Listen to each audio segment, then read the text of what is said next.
دیکھیں آج میں آپ کو اپنی فوجی زندگی کا ایک ایسا مزیدار اور مزاحیہ قصہ سناؤں گا کہ جو آپ خوب انجوائے کریں گے۔ ہوا یوں کہ ہم کپتان تھے، یونٹ میں ایسسٹنٹ ہوا کرتے تھے، اور ایسسٹنٹ کا کام تھا کہ کمانڈنگ آفیسر کے بہاف کے اوپر یونٹ کا تمام آرڈرز پاس کرے اور ساری کوارڈینیشن کرے۔ ایک دن ہیڈ کلرک صاحب ہمارے پاس آئے اور انہوں نے آ کے ہمیں کہا کہ رضا صاحب، کرنل صاحب نے فیصلہ کیا ہے کہ وہ آج یونٹ کے تمام افسران کی ACR لکھیں گے، اور آپ کے ACR فارم کے اوپر فوٹو نہیں ہے، تو اگر 2 بجے تک آپ نے فوٹو نہ پہنچایا اور آپ کی ACR رہ گئی تو مجھ سے گلہ نہ کیجیے۔ ACR کہتے تھے اینول کانفیڈینشیل رپورٹ کو، ظاہر ہے وہ ہماری پرفارمنس رپورٹ تھی اور بڑی ضروری تھی، تو میں نے کہا کہ یار فوٹو تو فوراً بنوانے چاہیے۔ تو میں نے یہ سوچا کہ میں یہ کام یونٹ کے انٹیلیجنس حوالدار کو دے دوں، کیونکہ انٹیلیجنس میں آدھا انٹیلیجنٹ تو آ جاتا ہے۔ تو میں نے اردلی کو کہا حوالدار عباس کو بلاؤ۔ عباس آفس میں آیا، اس نے سلوٹ کیا، میں نے کہا عباس، اس نے کہا یس سر۔ میں نے کہا عباس یہ ہے نیگیٹو، فوٹو بنوانے ہیں 8 کاپیاں ارجنٹ۔ اس نے کہا ٹھیک ہے سر۔ عباس چلا گیا فوٹو بنوانے کے لیے۔ تھوڑی دیر کے بعد 12-1 بجے میں نے کہا کدھر ہے عباس؟ تو اس نے کہا سر وہ تو باہر ویٹ کر رہا ہے۔ میں نے کہا بلاؤ یار، اتنا ارجنٹ کام تھا۔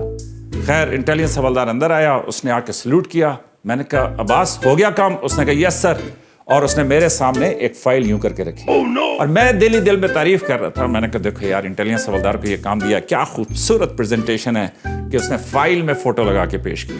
تو جیسے ہی میں نے فائل کھولی، اس کے اوپر ایک کلپ لگا ہوا، اور کلپ کے نیچے نیگیٹو کے نیچے سفید چٹیں اور ان پہ کالے کالے دھبے۔ میں نے کہا باس یہ کیا ہے؟ کہتا سر 8 فوٹو کاپیاں کرا کے لے آیا۔ Very good, well done. میں نے کہا فوٹو کاپیاں؟ اس نے کہا جی سر۔ میں نے کہا باس کسی نے تمہیں کہا نہیں کہ نیگیٹو کی کبھی کسی نے فوٹو کاپیاں کرائی ہیں؟ کہتا سر بالکل کہا ہے۔ میں نے کہا پھر؟ کہتا سر کوئی کر ہی نہیں رہا تھا، بڑی مشکل سے جا کے سروز سینما کے پاس ایک دکان تھی جس میں استاد باہر گیا ہوا تھا، تو وہ نکے سے میں نے فوٹو کاپیاں کروائی ہیں۔ میں نے کہا ویل ڈن عباس۔ وہ کہتا ہوگا کہ تسی بھی پاگل تے تواڈے افسر بھی پاگل۔ تو میں نے کہا عباس تمہیں ایک دفعہ بھی خیال نہیں آیا کہ کبھی کسی نے نیگیٹو کی بھی فوٹو کاپیاں کرائی ہیں؟ تو عباس نے کہا سر آیا تھا۔ میں نے کہا پھر؟ اس نے کہا پھر میں سوچا شاید تواڈے ذہن چ کوئی گل ہوئے۔ میں نے کہا ویل ڈن۔ تو ہوا یوں کہ وہ لیمپ 10-12 دفعہ جب آگے پیچھے گیا، اس کی وجہ سے وہ نیگیٹو بھی تھوڑا سا لمبا ہو گیا تھا اور بیکار ہو گیا تھا، تو مجھے دوبارہ سے نئے فوٹو بنوانے پڑے۔ لیکن جب میں مڑ کے اس واقعے کو دیکھتا ہوں تو میں سوچتا ہوں کہ عباس نے کیا کیا۔ اس کو میں نے کہا تھا عباس یہ نیگیٹو ہے، فوٹو بنوانا ہے اور 8 کاپیاں، اور ایک اچھے فوجی کی طرح اس نے فوٹو اور کاپیاں جوڑا، 8 سے اس کو ضرب دی، اور اس کے بعد 8 فوٹو کاپیاں کرا کے وہ لے آئے۔ آپ سب جو یونیفارم میں سروس کر رہے ہیں، چاہے لیفٹیننٹ، کپتان، سپاہی، حوالدار، انسپیکٹر، سب انسپیکٹرز، آپ جہاں پہ بھی ڈیوٹیاں کر رہے ہیں، آپ کی یونیفارم کی سروس میں ایسے مزیدار قصے کہانیاں ہوتے ہوں گے اور ہوتے بھی رہیں گے۔ تو بات یہ ہے کہ ہم سب آپ کے ساتھ ہیں، آپ موتیوں جیسے لیفٹیننٹ اور ہیروں جیسے سپاہی۔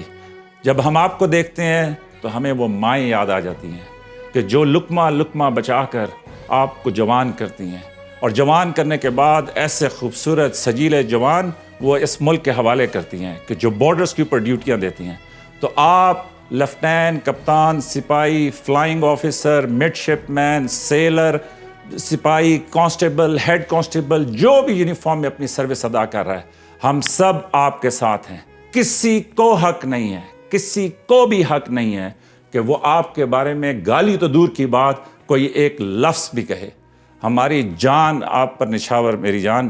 بات یہ ہے کہ اس یونیفارم کی سروس کو خوب انجوائے کرو، ڈٹ کر اپنی نوکری کرو، اور دیکھو کہ کب کوئی انٹیلیجنس حوالدار آپ کی زندگی میں آتا ہے اور آپ کے بھی 8 نیگیٹو نکالتا ہے۔